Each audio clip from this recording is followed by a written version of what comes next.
Police and environmental officers are collecting forensic evidence after a quokka was injured and a police car damaged on Rottnest Island.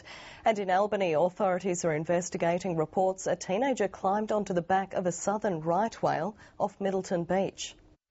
This quokka was found bleeding from the ear and head after it was allegedly kicked on Rottnest Island in a so-called quokka soccer incident early yesterday morning. Fortunately, the quokka is still alive now and it seems to be going okay, but we're monitoring that with the Rottnest Island Rangers. Forensic officers spent the day collecting evidence against two 20-year-old men and a 19-year-old who were evicted from the island for their involvement in the quokka bashing and for vandalising a police car.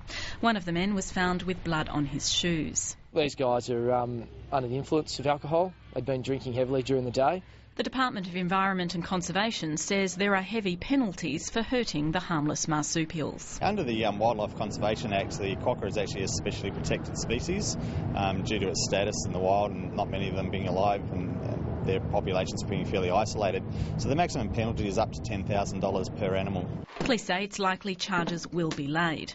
Meanwhile, in Albany, DEC officers are investigating a report that a teenager was seen climbing onto the back of a southern right whale, 20 metres off Middleton Beach on Friday afternoon.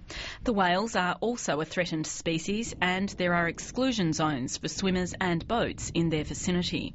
A maximum penalty of $10,000 also applies for harassing whales. Unfortunately, this animal did stick around long enough that the person could climb on, but fortunately didn't overreact so that the person was hurt. DEC says the foolhardy action could easily have ended in tragedy. Layla Tusak, ABC News.